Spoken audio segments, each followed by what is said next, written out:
దేవుడు మనకి మన జీవితాల్లో మరి నిర్దోషమైన మార్గాలు మనం వివేకంగా ప్రవర్తించడానికి దానికి ముందుగా ఎలా ఉంటాయంటే ముళ్ళు ఉంటాయి అన్నమాట. ఆ మార్గంలో ముళ్ళు ఉంటాయి.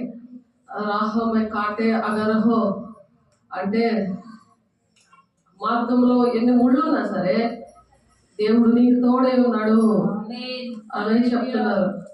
ఎలాంటి బాధలు ఉన్నాయి, ఎలాంటి కష్టాలు ఉన్నాయి, సిలువను చూసి ముందుకు నడవమంటున్నారు. సిలువను మనం చూస్తే మనకి తన సిలువను ఎత్తుకొని వెంబడించేవారు దేవునికి పాత్రలు అనమాట. ఆయన సిలువ అంటే ఈ మన మార్గాల్లో ఎన్నో ముళ్ళనే శ్రమలు, మరి పిల్లలు, ఈ కుటుంబము, అలవాట్లు, దేవునికి ఇష్టం లేని పనులు ఉంటాయి. అవన్నీ కూడా ఆ ముళ్ళన్నీ తీసేసుకోవాలి. అలాంటి మనం నీతిగా ఉన్నా సరే మన మార్గాల్లో అటువంటి వారు ఒక ముళ్ళ బాటలాగా ఉంటారు జీవితాల్లో. అని ముందుకు పరిగెట్టనివ్వకుండా. ముళ్ళుంటే ఎలా పరిగెట్టలేదు కదా. కానీ దేవుని రాజ్యంలోకి మనం వెళ్ళాలంటే మనల్ని వాళ్ళని రక్షించడానికి వాళ్ళ కోసం ప్రార్థన చేస్తూ, ఇంకా మరి దేశంలో ఉన్న ప్రతి ఒక్కరిని కూడా మనం రక్షించాలని దేవుడు పరిగెట్టమంటున్నారు. గురి యొద్దకే పరిగెట్టమంటున్నారు. కాబట్టి అటు కృపను దేవుడు అనుగ్రహించలాగా వాక్య స్వరూపైన దేవుడు మనతో సూటిగా మరి మాట్లాడడానికి దేవుడు కృప చూపించిన దేవునికి మహిమ కలుగునుగాక.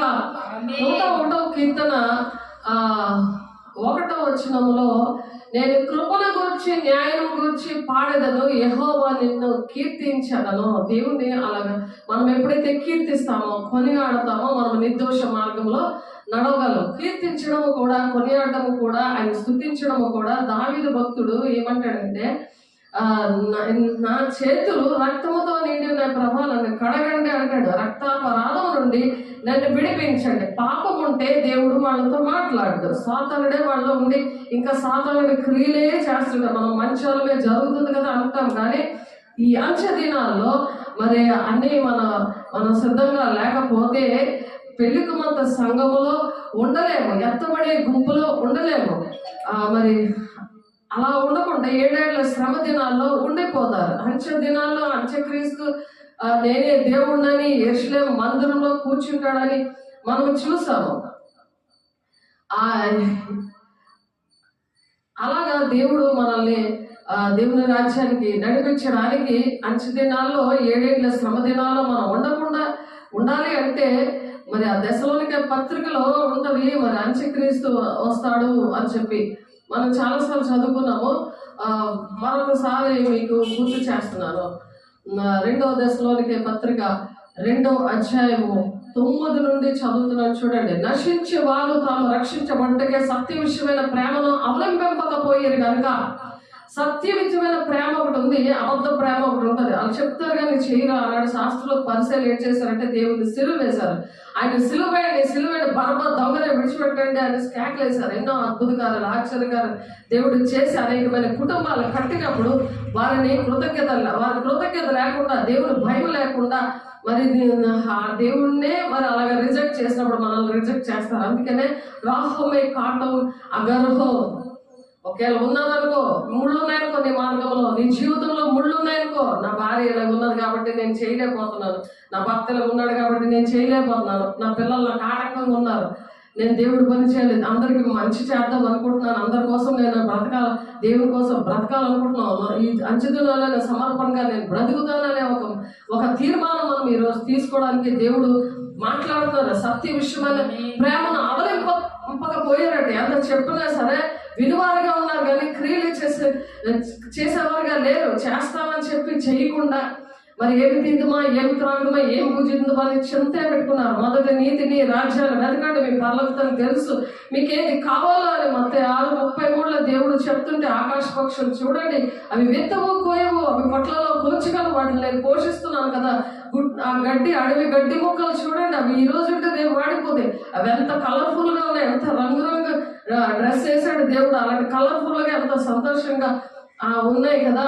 అవి మరి మీరు నాలాగా చేశాను. దేవుని పోలి మనల్ని దేవుడు చేసినప్పుడు దేవుడు మనల్ని పోషిస్తాడు, నడిపిస్తాడు, అన్ని కూడా ఇస్తాడు. కాబట్టి దేవుని ప్రేమని మనం అవలంబించాలి అని చెప్తారు. 2వ దశలోనికే పత్రిక 2వ అధ్యాయంలో, నశించుచున్న వారు తాము రక్షించబడ్డకై సత్య విషయమైన ప్రేమను గనక వారి రాక అబద్ధ విషయమైన సమస్త బలముతోనూ నానా విధములైన సూచక్రియలతోనూ మహత్కార్యాలతోనూ దుర్నీతిని పుట్టించి సమస్త మోసముతోనూ నశించుచున్న వారిలో సాతాను కనపరచు బలమును అనుసరించి ఉండును.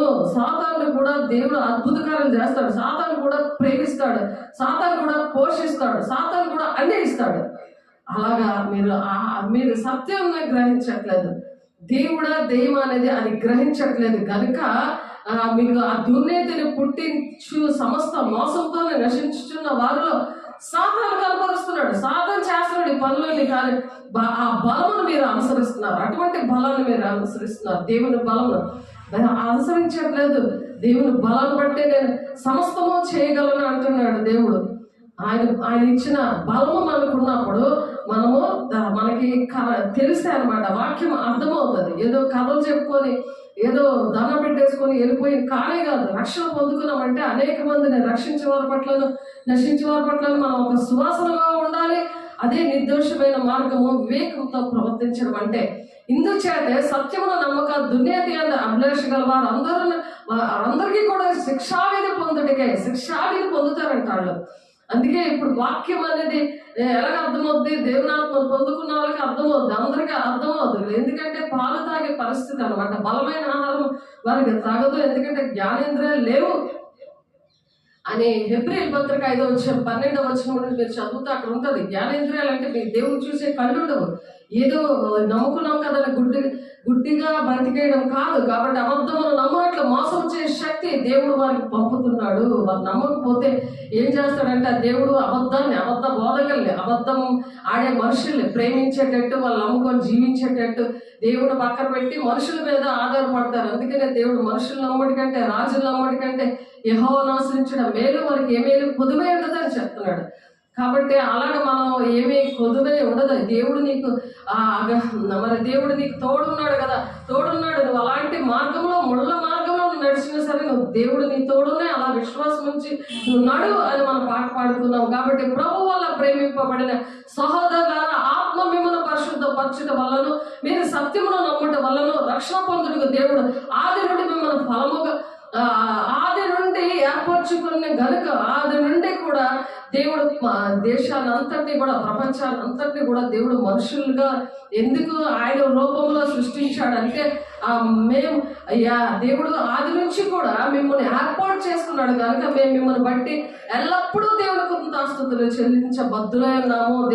దేవునికి మహిమ కలుగును గాక. మనల్ని తయారు చేశాడు, ఏ జంతువులాగా తయారు చేయలేదు. దేవుని పోలికలో మనం సృష్టించాడు. మనం దేవుని పోలికలో ఉన్న వాళ్ళని దేవుని లాగా మనం బ్రతకాలి. ఆయన పోలినటువంటి మీరు నాకన్నా మీరు గొప్ప కార్యాలు చేస్తారు అని చెప్తున్నారు యోహాను 14:12. కాబట్టి నా పిల్లలు నాకన్నా గొప్పవాళ్ళు అవ్వాలని మనం ఎలాగైతే మన పిల్లల కోసం కోరుకుంటామో అలాగే దేవుడు కూడా మనకి దేవుని పిల్లలుగా ఉన్న మనల్ని దేవుడు ఆశపడుతున్నారు. అలాగే మీరు ఇలాగ రక్షించబడి మన ప్రభువైన యేసుక్రీస్తు యొక్క మహిమను పొందవల్లని, దేవుని యొక్క మహిమ మనం పొందుకుంటేనే అర్థమవుతాయి. ఎదుటి మనిషి అలా ప్రేమ కలుగుతుంది, కన్నీరు కలుగుతుంది. వాళ్ళని స్వస్థపరచడానికి, వాళ్ళలో ఉన్న దెయ్యాలు వెళ్ళగొట్టడానికి అపోస్తుల బోధ దేవుడు ఏర్పాటు చేసుకున్నాడు పరిశుద్ధుల కోసం ఆ బోధని. అలాగే దేవుడు ఆయన పోలి నడవండి అని చెప్తున్నాడు. ఆయన క్రీస్తు కలిగిన సంపూర్ణత గలవారు మగవారికి అన్ని విషయాలు ఎదగమని చెప్తుంది. అపోస్తలుల 4:12, 13 ఉంటుంది. కాబట్టి మీరు ఇలాగనే రక్షించబడి అలా మనం రక్షించబడాలి. మన ప్రభువైన యేసుక్రీస్తు యొక్క మహిమ పొందవలనని. అప్పుడు నేను దర్శనం మీద పిలుపు మీద వచ్చినప్పుడు దేవుడు మహిమతో నన్ను నింపాడు. ఎప్పుడైతే నేను లోబడ్డానో దేవుడు ఆ దుష్టుని ఏవైతే ఆటంకాలు, ముళ్ళు బాట, కుటుంబంలోని, సంఘంలోని, దేశంలోని అలాంటి ముళ్ళ బాటలోని దేవుడు నేను అలాంటి మాస్ ఏరియాల్లోనే చెడిపోయిన ఆ ఏరియాలు 8 ఏరియాలు దేవుడు నన్ను నడిపించడానికి, దేవుడు కృప చూపడానికి దేవుడు సహాయం చేసినప్పుడు, నేను లోబడినప్పుడు నాలో దేవుడు మహిమను నాకు ఎప్పుడు లోబడ్డానో, ఎప్పుడు అడుగు పెట్టానో వైజాగ్ నుండి విజయనగరం, అప్పుడు దేవుడు మహిమతో నన్ను నింపాడు. దేవుడు ఆ వరాలు ఆన్ చేశాడు. నాకు యుద్ధం లేనప్పుడు తండ్రి ఉట్టినే పంపించలేదు కదా శిష్యుల్ని, నాకు అభిషేకించి అన్నింటి మీద అధికారం ఇచ్చి పంపించాడు. అలా నన్ను పంపించారు దేవుడు. నేను ఒక 60 రోజుల ఏకాంతంలో ప్రార్థన చేశాను, 2 నెలలు. కాబట్టి సహోదరులారా, నిలకడగా ఉండి మా నోటి మాట వల్లనైనను మా పత్రిక వల్లనైనను మీకు మన ప్రభు యేసుక్రీస్తును మనల్ని ప్రేమించి కృపచేత నిత్యమైన ఆదరణయు శుభ నిరీక్షణయు అనుగ్రహించిన మన తండ్రి అయిన దేవుడును మీ హృదయములను ఆదరించి ప్రతి సత్కార్యమందును ప్రతి సద్వాక్యమందును మిమ్మల్ని స్థిరపరచును గాక. అలాగా స్థిరపరుస్తాడు దేవుడు మనల్ని. అందుకే మార్గంలో ఎన్ని ముళ్ళున్నా, ఎన్ని పరిస్థితులున్నా, ఎటువంటి పరిస్థితులున్నా దేవుడు అలాగా నడిపిస్తాడట. ఒకసారి ఆలోచించండి దేవుని బిడ్డలారా, దేవునికి మహిమ రావాలి గాక, దేవుడికి మహిమ రావాలి గాక. కాబట్టి దేవుడు ఏంటంటున్నారు, దేవునికి ఇష్టంగా ఆ విధంగా నడవాలని ఆశపడుతున్నారు. దేవునికి ఇష్టంగా నడవాలని ఆశపడుతున్నారు. కాబట్టి మనం నిర్దోష మార్గంలో వివేకంతో ప్రవర్తించాలంట. నీ ఎప్పుడు నా యుద్ధకు వచ్చేదవు, నా ఇంట యథార్థమతో నడుచుకుందును అని దావీదు భక్తుడు అంటున్నాడు. నిర్దోషంగా నేను నడవాలి, నిర్దోషంగా నేను నా కన్నుల ఎదుట నేను ఏ దుష్కార్యము ఉంచుకోను. భక్తి మార్గము తొలగిన వారి క్రియలు నీకు అసహ్యములు, అవి నాకు అంటనీయొద్దని దావీదు భక్తుడు ప్రార్థన చేస్తున్నాడు. మూర్ఖ చిత్తుడు నా యొద్ద నుండి తొలగిపోవలను, దోషమును నేను అనుసరింపను, తమ పొరుగు వారిని చాటున దూషించే వారిని నేను సంహరించదను, అహంకార దృష్టి గలవారిని గర్వించిన హృదయము గలవారిని నేను సహింపను అని చెప్తున్నాడు ఆయన. కాబట్టి మనము దేవుని బట్టి దీన హృదయముతో ఉండాలి. మరి అపవిత్రమైన కార్యాలు చేస్తున్న వారికి ఒప్పుకోవద్దు అని చెప్తున్నాడు దేవుడు. అపవిత్రమైన కార్యాలు చేస్తున్నప్పుడు ఒప్పుకోవద్దు అని చెప్పి, నా యొద్ద నివసించినట్లు దేశంలో నమ్మకస్తులైన వారిని నేనే కనిపెడుతున్నాను అని చెప్తాడు. నా నమ్మకస్తులైన వారిని దేవుడు కనిపెడుతున్నాడు. అటువంటి వారిని దేవుడు వాడుకోవడానికి ఇష్టపడుతున్నాడు. దేవుని బిడ్డ నమ్మకంగా ఉండాలి దేవుని విషయంలో. ఆ నమ్మకస్తులకి దేవుడు అభిషేకిస్తాడు. నాకు అభిషేకం కావాలని ఏడుస్తున్నారు చాలా మంది. మరి బాప్తిసం తీసుకోగానే వాళ్ళు పరిశుద్ధంగా ఉంటారు కాబట్టి వాళ్ళు చేతులేసి ప్రార్థన చేసి చక్కగా అభిషేకం పొందుకున్నారు. అది నిలబెట్టుకోలేదు. మళ్ళీ నన్ను అభిషేకించండి, మళ్ళీ బాప్తిసం ఇవ్వండి అని అంటే వాళ్ళ బుద్ధులు మారక వాడికి అభిషేకము దేవుడు ఇవ్వలేదు. దేవుడి దగ్గర నుండి వచ్చేది కానీ నా దగ్గర నుండి వచ్చేది కాదు కదా. ఎక్కడున్నారు వారి ఇష్టం వచ్చిన చోట్లలోని మరి ఎక్కడైనా దేవుడు ఉన్నాడని వాళ్ళు అలాగే వెళ్ళిపోతున్నారు. అది పద్ధతి కాదు. అది దెయ్యము ఏంటంటే గాలికి చెదరగటం, పొట్టులా ఉంటారు. అనేకమైన బోధకులు వెతుకుంటున్నారని ఉంది ఎఫెసీయులు 4వ అధ్యాయంలో. కాబట్టి నా యొక్క నివసించిన దేశంలో నమ్మకస్తులైన వారు నేను కనిపెట్టుచున్నాను. వీరికి నమ్మకస్తులుగా లేరు. వీళ్ళు దేవుని విషయంలో దేవుని రాజ్యాన్ని కట్టడానికి, యేసు శరీరంలో అవయముగా ఉండడానికి, ఎఫెసీ 4:13లో పరిశుద్ధులు సంపూర్ణులు అవ్వాలంటే, క్రీస్తు శరీరం క్షేమాభివృద్ధి జరగాలంటే మరి సువార్తలుగా, ప్రవక్తలుగా, ఉపదేశులుగా, అపోస్తులుగా మరి అలాగా దేవుడు నిర్ణయించుకున్నాడు. 5 పరిచర్యలుగా నిర్ణయించాడు. ఎన్నో అద్భుతకాలు చేశాడు. కానీ నమ్మకంగా లేరు. దేవుని బిడ్డ ఎక్కడున్నావో నువ్వు నమ్మకంగా లేవు అని దేవుని దగ్గర నిర్దోషమైన మార్గంలో నడుస్తాం తీర్మానం చేసుకో. దేవుని నామంలో మనం అలా ఉన్నప్పుడే మనము ఆ అంచె దినాల్లో ఆ మోసపుచ్చే ఆత్మ నుండి విడుదల పొందుకోవాలని దేవుడు కోరుకుంటున్నాడు. దేవుని బిడ్డ మోసము చేయవాడు నా ఇంట నివసింప రాదు, అబద్ధములు ఆడేవాడు నా కన్నులు ఎదుట నిలబడు అని చెప్తున్నారు. ఎలాగని మీరు దేవుని రాజ్యానికి పెళ్లి కుమార్తె సంఘంలో ఎత్తబడరు కదా. దేవుని దగ్గర క్షమాపణ కోరుకోవాలి, సేవకుల దగ్గర క్షమాపణ కోరుకోవాలి.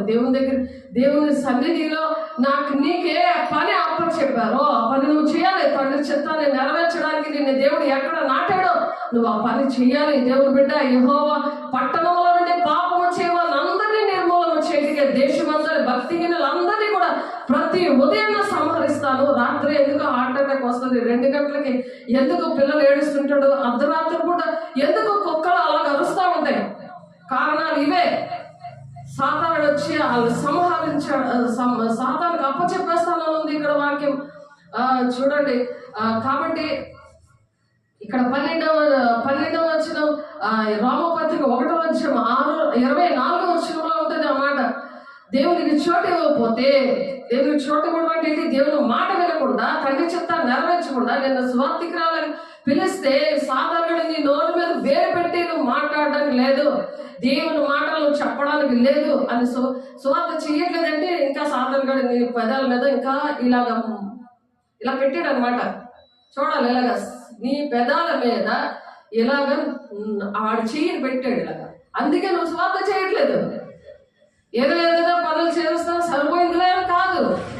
దేవుని మాటలు వినాలి, సువార్త పంచాలి, ఏ పనులు ఉన్నాయో ఆ పనులు చేసుకుంటూ పరిగెట్టాలి. మరి పౌలు గారు అలాగే కదా, తన పోషణ విషయంలో మరి ఆ డేరాలు కుట్టుకోవడం, మరి ప్రార్థనలు చేయడము, మరి అన్ని కూడా ఏసై కూడా అలాగే వడ్రంగి పని ఇంట్లో చేసేవాడు. మరి ఇంటికి ఏది కావాలని చూసేవాడు ఆయన. మరి కొండకి వెళ్ళి ఆయన అరణ్యానికి వెళ్ళి ప్రార్థన చేసేవాడు ఉదయం లేచి. మళ్ళీ ఉదయకాల సమాజ మందిరంలో ఆయన బోధ చేసేవాడు. ప్రతి రోజు కూడా మరి స్వస్థత కార్యాలు చేసేవాడు. ప్రతి గ్రామంలోనే ఆయన తిరిగి ఆయన చేశాడు. అలాగే అది అపోస్తుల బోధ, అది దేవుడు నేర్పించారు. తెగక ప్రార్థన ఎందు, సహవాసమందు, రొట్టె విరిచడానికి ఎడతెక్కున్నప్పుడు, విమర్శించుకుంటూ అలాగ బలారాధన తీసుకున్నప్పుడు మరణాన్ని ప్రకటన చేసే శక్తిని ఇస్తాడు. మరి అక్కడ మొదటి కొరింథీ 11:26 చెప్పాడు, నువ్వు మాట్లాడడానికి లేదని సాతానుకి లోపడతావా, దేవుడికి లోపడతావా? దేవుడికి లోపడ్డాక సాక్ష్యాలు బయటికి రావాలి. నేను ఇంతమందితో నేను దేవుడి బిడ్డలతో మాట్లాడాను, ఇంతమందికి బీహార్లో ఉన్న బిడ్డలు మరి అక్కడ ఏమీ లేదని చెప్పి, అక్కడ గవర్నమెంట్ ఏంటంటే ఫుల్గా అన్ని కూడా తీసేసింది. అన్ని కూడా ఇల్లులు అవన్నీ పేదల ఇల్లులన్నీ తీసేస్తే మరి వాళ్ళకి ఏమి లేక గత్యంతరం లేక వచ్చి 5 రోజులు అవుతుంది. అక్కడ నా బ్రిడ్జి దగ్గర కింద షెల్టర్లో ఉంటే ఆ షెల్టర్ దగ్గర కూడా ఉండొద్దు అని చెప్పి పంపేస్తున్నారంట. వాళ్ళకి వెళ్ళి కొంత ఏదో ఇచ్చి వాళ్ళకి పరిచర్య చేయడం అయింది, వాళ్ళతో మాట్లాడడం అయింది, మరి ఫోన్ నెంబర్ తీసుకుని వాళ్ళతో మాట్లాడడం అయింది. ఎందుకు ఆ వేదన ఒక 2 రోజుల నుంచి నేను విషయం అలాంటి రోజు చూసి బాధపడుతున్నాను. దేవుడు నేను ఆ పరిచర్య చేయడానికి సహాయం తెచ్చాడు సార్. దేవుడికి మహిమ కలుగును కాక. ప్రార్థన చేస్తాము, చెప్తాము. మరి దేవుడు ఎందుకు చెప్పిస్తాడు? వారు వినడమును వినకపోయినను తిరుగుబాటు చేసే జనాలకి చెప్పమని మరి హెస్కేల్ తోటి 2వ అధ్యాయం 3వ వచనంలో చెప్పారు. బ్రహ్మజముడు లాంటి మనుషులు, ముళ్ళ తుప్పలు లాంటి మనుషులు, తేలి స్వభావం ఉన్న మనుషులు, అలాంటి వాళ్ళకి స్వార్థ చేయమని, వాళ్ళు వినకపోయినను వాళ్ళు వినరు అని వదిలేయకూడదు, వాళ్ళకి చెప్పాలి. అవే ముళ్ళు అనమాట. నిర్దోషమైన మార్గంలో నడవడానికి రాహోమే మరి కాటే ఆ గర్భు ఆ మార్గంలో ఒకేలా ఉన్నాయనుకో నువ్వు చెప్పాలి, దేవుడికి తోడున్నాడు అంటున్నాడు. అలాగే యేసుకేలుతో చెప్పాడు. అటువంటి దేవుని భక్తులని మనము ఆ మాటలు దేవుడు మనతో మాట్లాడుతూ ఉంటాడు. ఆ వేదన మన గుండెల్లో పెడుతుంటాడు. ఆ కన్నీరు వేదన పెడతా ఉంటారు. వాళ్ళు దేవుడు నమ్ముకుంటామని మాటలు చెప్పారు. ఏదైనా ఇస్తామని నమ్ముకోవడం కాదు అని కూడా నేను మాట్లాడాను యథార్థంగా. నాతో ఉన్న ఒక అక్క ఉంది, విమలక్క అని. విమల ఆమె పేరు, ఆమె పాస్టర్. ఆమె కూడా నేను మాట్లాడాను. ఇంకొక ఆయన ఆ మధ్యలో మళ్ళీ ఇంకొక ఆయన వచ్చారు. ఆయనకైతే అసలు ఏమీ తెలియదు, ఇంకా బైబిల్ కాలేజీలో చదువుతానంటాడు. ఆయన చదవడం చేయడం కాదండి, దేవుని దగ్గర మోకరించండి, దేవుడు అభిషేకిస్తాడు, నడిపిస్తాడు, ఎలాగ మిమ్మల్ని నడిపించాలో ఆయనకు తెలుసు అని. అనేక మంది దగ్గర ఆయన పని చేస్తున్నాడు. కానీ అందరూ కూడా మనుషులందరినీ చర్చలో గ్యాదర్ చేసుకుంటారు. శిష్యులుగా తయారు చేయడం కాదు, విశ్వాసులుగా తయారు చేసుకొని వాళ్ళతో బిజినెస్ చేస్తున్నారు. ఆ శిష్యులుగా తయారు చేసుకోవాలి. ఆ శిష్యుల్ని మరి అన్ని దిక్కులు కూడా పంపించాలి. అన్ని దిక్కులు కూడా పంపించమని దేవుడు చెప్తున్నాడు. భూమి గంతముల వరకు కూడా ఆయన స్వార్థను ప్రకటించమని దేవుడు చెప్తున్నారు. దేవుని రాజ్యానికి వెళ్ళడానికి యెహోవా పట్టణంలోని పాపము చేయవారిని అందరినీ నిర్మూలన చేయడానికి దేశమందరి ప్రతి ఉదయం నేను సంహరిస్తాను అని చెప్తున్నాడు. దేవుని బిడ్డ మనకి ఎందుకు ఉదయాన్నే లేచేసరికి టీ కావాలి, తలపోటు వచ్చేస్తుంది. కొంతమందికి చాలా నడవలేరు, మరి పరిగెట్టలేరు, ఏ పని చేయలేరు, మైండ్ బ్లాక్ అయిపోద్ది, బాడీ కూడా బ్లాక్ అయిపోద్ది. కారణాలు ఏంటంటే అనిర్దోషమైన మార్గాలు లో నడవక. ప్రభు వల్ల ప్రేమించబడిన సహోదరులారా, ఆత్మ మిమ్మల్ని పరిశుద్ధపరచబడవలసి ఆత్మ పరిశుద్ధపరచుట వలను మీరు సత్యమును నమ్ముట వలను రక్షణ పొందుటకు దేవుడు ఆది నుండి మిమ్మల్ని ఏర్పాటు చేసుకున్నాడు అని చెప్తున్నారు. మనల్ని అందరినీ కూడా ప్రతి ఒక్క మనిషిని మతము, కులము, భేదము లేకుండా ఏర్పాటు చేసుకున్నాడు. అందుకనే ఆయన ప్రాణం పెట్టాడు.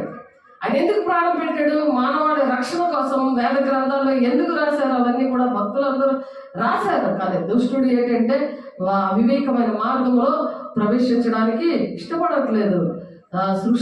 సృష్టికర్తను వదిలేసి సృష్టిని పూజిస్తాం. సూర్యుడు భగవానుడని చాలా చక్కగా సూర్యుడు మన కళ్ళు కనబడవు అని చెప్తున్నారు. ఆయన 80 సంవత్సరాలు ఆయన నా చేయి తీసి ఆయన తల మీద పెట్టుకున్నాడు. ఆయన మీరు చాలా గొప్పవాళ్ళంటే కాదండి, మేము మాకన్నా మీరే గొప్పవాళ్ళని చెప్తున్నాడు. ఇంకొక ఆయన పక్కన కూడా ఉన్నాడు. ఇంకొక ఆయన కూడా అలాగే ఆయన ఎంతో ప్రజలకు సేవ చేస్తున్నాడు. అన్నీ కూడా నా నెంబర్ తీసుకొని పరిశుద్ధాత్మ అని ఆయన ఫీడ్ చేసుకుంటున్నాడు. ఆయన చూడండి, పరిశుద్ధాత్మ అందరిలో కూడా ఉంటాడు. నాలో పరిశుద్ధాత్మ ఉన్నది, మాట్లాడుతున్నాను నేను. అదే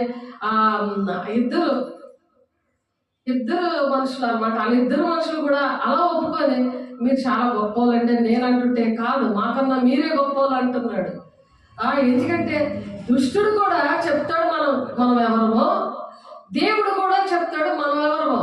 ఇంట్లో పిల్లలు అలాగే ఇద్దరు పిల్లల మీదకి దేవునాత్మ దెయ్యమాత్మ వచ్చినప్పుడు ఇద్దరికి ప్రవచనాలు వస్తాయి, ఇద్దరికి దర్శనం వస్తుంది. కానీ ఏ పిల్లకైతే ఆ దెయ్యం పట్టిందో 12 గంటలకు 3 గంటలకు వెళ్ళిపోయింది. 6 గంటల 3-4 గంటల వరకు అలాగే ఉంది. మేడం ఫుల్గా ఇలా తిప్పేస్తుంది. మరి దెయ్యమాత్మ దర్శనం చెప్తుంది, కానీ ఆ మెడని ఎరగొట్టడానికి చూస్తుంది. చూసారా, అన్ని చెప్తే. ఎందుకంటే మన విషయాలు దెయ్యానికి దేవుడికి కంపల్సరిగా మన బయట తెలుస్తుంది. అది అందరికీ కూడా. ఎందుకంటే నిర్దోషమైన మార్గాలు నడవలేనప్పుడు అలా సాతాను కూడా మంచి పనులు కూడా చేయిస్తాడు, అన్ని ఆశీర్వాదాలు కూడా ఇస్తాడు. కాబట్టి యెషయా గారు చెప్తున్నారు 10వ అధ్యాయం 27వ వచనం, నీ మెడ మీద కాడిని విరగొట్టి అభిషేకము దేవుడు ఇస్తానంటున్నాడు దేవుని బిడ్డ. అటువంటి ఆ కాడి అంటే ఆ దాస్యములో ఉన్న మోసపరిచే ఆ కాడి విషయంలో దేవుడు విడుదల ఇస్తానని చెప్తున్నాడు యెషయా 10వ అధ్యాయం 27వ వచనంలో ప్రవచిస్తున్నాడు యెషయా భక్తుడు. కాబట్టి అందరినీ కూడా దేవుడు ఏర్పాటు చేసుకున్నాడట.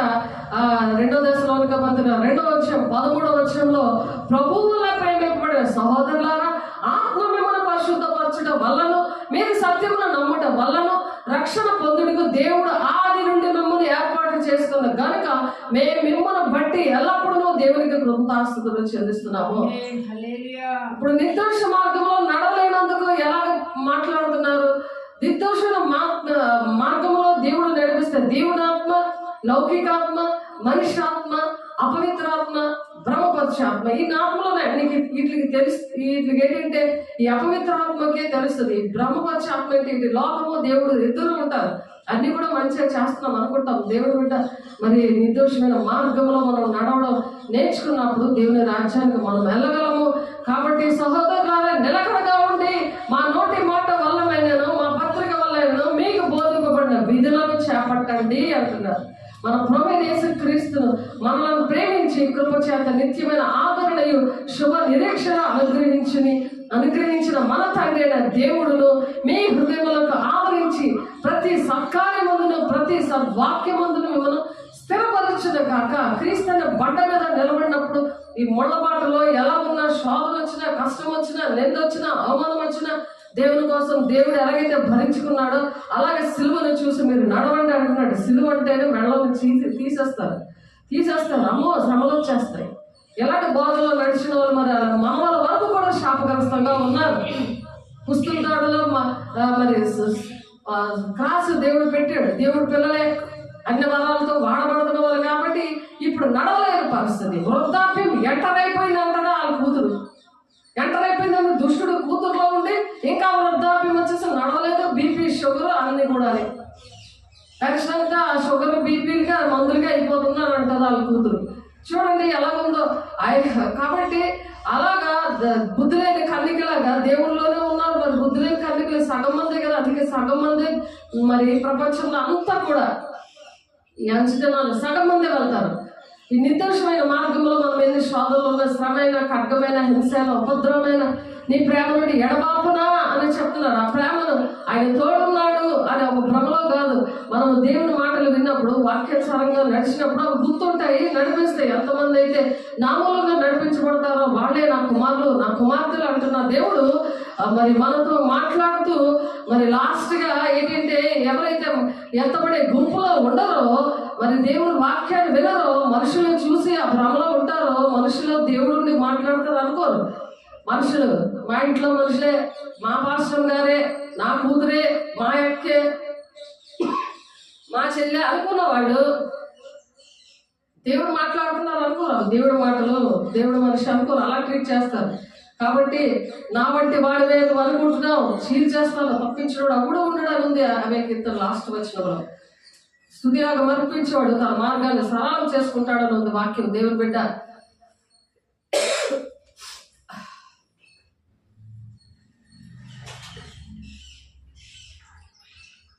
ఐదవ దూత బోర ఊదినప్పుడు ఆకాశం నుండి భూమి మీద రాలిన ఒక ఈ అంచె దినాల్లో జరిగే విషయాలు చూడండి.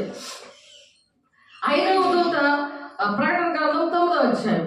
ఐదవ దూత బోర ఊదినప్పుడు ఆకాశంలో భూమి మీద రాలిన ఒక నక్షత్రమును చూచితిని. అగాధం యొక్క తాళపు చెవి అతనికి ఇయ్యబడెను. అగాధములో ఒక తాళపు చెవి ఇయ్యబడిందంట. అగాధము తాళపు చెవి ఒక దూతకి ఇయ్యబడింది. అతడు అగాధము తెరవగా పెద్ద కొలువుల నుండి లేచి పొగ వంటి పొగ ఆ అగాధముల నుండి వచ్చిందంట. పాతాళం కన్నా భయంకరంగా ఉంటుంది. దేవుని బిడ్డ 7 ఏళ్ల శ్రమ దినాల్లో ఎవరైతే విడిచిపెట్టబడతారో, దేవుని మాటలు వినకుండా బ్రహ్మపరిచే ఆత్మతో లోకము దేవుడిలో ఉంటూ నీరాజ్యమేను కట్టుకుంటూ దేవుని రాజ్యాన్ని కట్టకుండా, వాక్యానుసారంగా నడవకుండా మనుషుల మీద ఆధారపడి బతికేవారు అనమాట. దేవుడితో కనెక్ట్ ఉండదు. దేవుని వాక్యం ఏంటి చెప్తుంది అని పౌలు గారు తన శిష్యు పౌలు చెప్తున్నప్పుడు వాక్యం చూసుకోమన్నాడు కదా. అలా చూసుకుని రాసుకోవాలి. ఎక్కడ వాక్యం వింటున్నా సరే, ఎక్కడికి వెళ్ళినా సరే వాక్యం పట్టుకొని ప్రార్థన చేసినప్పుడు దేవుడు ఏంటంటే మాట్లాడతాడు, సరి చేస్తాడు మనల్ని. అతడు అగాధము తెరవబడి పెద్ద కొలుములో నుండి లేచి పొగ వంటి ఒక పొగ అగాధములో నుండి లేచాడు. ఆ అగాధంలోని పొగ చేత సూర్యుని వాయు మండలమున చీకటి కమ్మిందంట. చీకటి కమ్మి ఆ పొగలో నుండి మిడతలు భూమి మీదకి వచ్చాయట. భూమిలో ఉండు తేళ్లకు బలం ఉన్నట్లు వాటికి బలం ఇయ్యబడను. అది ఎంత ఉంటుందో, ఒక మనిషి అంత ఉంటుంది. చాలా భయంకరంగా ఉంటది. మరియు ఆ నొసలు ఎందుకు దేవుని ముద్ర లేని మనుషులకే తప్ప భూమిపై నుండి గడ్డికైనను ఏ మొక్కకైనను మరి ఏ వృక్షములకైనా హాని కలుగజేయకూడదని వాటికి ఆజ్ఞ ఇయ్యబడను. వాటికి ఆ మిడతలకి ఏ ఆజ్ఞ ఇచ్చారండి? ఎవరైతే 666 ముద్ర వేసుకోకుండా ఉన్నారో వాళ్ళకి మరి మొక్కలకి ఏమి మీరు హాని చేయకూడదని మిడతలకి ఆజ్ఞ ఇచ్చారు. దేవుడు ఆజ్ఞ ఇచ్చాడు. మరియు వారిని చంపుటకు అధికారం ఇయ్యబడలేదు, కానీ 5 నెలల వరకు బాధించుటకు వాటికి అధికారం ఇయ్యబడను. 5 నెలలు ఆ మిడతలు బాధించడానికి అధికారం ఇచ్చారంట. అది వాటి వలన కలుగు బాధ ఎవరైతే 666 ముద్ర వేసుకున్నారో వాళ్ళ కోసము దేవుడు ఇక్కడ అగాధం యొక్క తాళపు చెవి అగాధములో ఉన్నాయి. ఎప్పుడు ఇస్తాడంటే ఎవరైతే వినకుండా ఎత్తబడే గుంపులో లేకుండా ఉన్నారో వాళ్ళకి ఇస్తాడు. వాళ్ళ కోసము ఆ దూత తాళపు చెవి తెరవగానే ఆ బాధంట ఆ అధికారం ఇయ్యబడను. 5 నెలల వరకు బాధించుటకు ఆ తేళ్లకి ఆ తేళ్లులాగా కాటేస్తే మాత్రం ఆ మిడతలకి చాలా పెద్దవి లావుగా కండలతోటి కళ్ళు, ఇవన్నీ కూడా పళ్ళేమో సింహం పళ్ళు ఇలాగుంటాయి అనమాట. అలాంటి భయంకరమైన పెద్ద ఎత్తులో ఉంటాయి అవి. అగాధంలో నుంచి తాళపు చెవి ఎప్పుడైతే దూత తీసిందో వెంటనే ఆ సంఖ్యలన్నీ బంధకాల నుండి దాన్ని ఆ అగాధంలో విడిపించిన దూత అప్పుడు ఈ 5 నెలలు కూడా బాధించడానికి అధికారంతో అవి బయటకు వస్తాయి. ఆ తాళం తీయగానే దేవదూత వచ్చి మనుషులు కుట్టినప్పుడట అవేంటంటే వాటి వల్ల కలుగు బాధ తేడు మనుషులు కుట్టినప్పుడు బాధ వల్లే ఉంటదట. ఆ దినములలో మనుషులు మరణమును వెతుకుతారు, కానీ అది వారికి దొరకదు. ఇంకా చచ్చిపోదామని బిల్డింగ్ ఎక్కి చనిపోయినా పరిగెట్టినా సరే మరణం అనేది లేదు. ఇప్పుడు చనిపోయి చచ్చిపోతున్నారు కదా, నరకానికి వెళ్ళిపోతారు. ఆత్మహత్యలు చేసుకున్న వాళ్ళు అందరూ నరకానికి వెళ్ళిపోతారు. కాబట్టి అలా చచ్చిపోదామన్నా సరే ఆ చావు ఉండదంట. అది వారికి దొరకదు. చూడండి, ప్రకటన 9వ అధ్యాయం చదువుకోండి. విడవబడితే ఇది పరిస్థితి. కాబట్టి కానీ మరణము వారి వద్ద నుండి పారిపోవును. మరణమే పారిపోద్దట. మరణం వారి దగ్గర రావు. చావు వలననే ఆశపడుతురు, కానీ మరణము వారి వద్ద నుండి పారిపోవును. ఆ మిడతల రూపములు యుద్ధములకు సిద్ధపరచబడిన గుర్రములను పోలి ఉన్నవి. గుర్రం ఎలా ఉంటుంది? యుద్ధాన్ని సిద్ధపరిచిన గుర్రం ఎలా ఉంటుంది? ఎంత యాక్టివ్గా ఉంటుంది, ఎంత బలంగా ఉంటుంది, అలా ఉంటుందంట.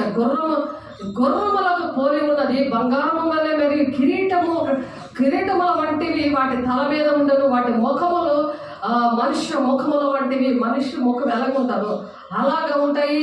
స్త్రీల తల వెంట్రుకలు గల వాటి వెంట్రుకలు వాటికి ఉండెను. వాటి పండ్లు సింహపు కోరల వలె ఉండెను.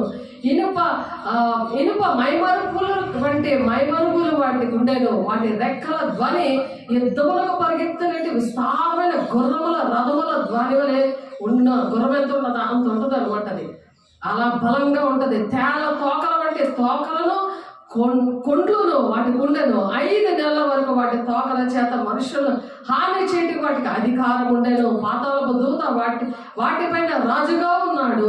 హెబ్రీ భాషలో వారికి అబద్దోదనియు పేరు, గ్రీసు దేశ భాషలో వారి పేరు అపల్యోను అని పేరు. ఆ మిడతలకి ఆ అధిపతికి, ఆ మిడతల యొక్క అధిపతికి.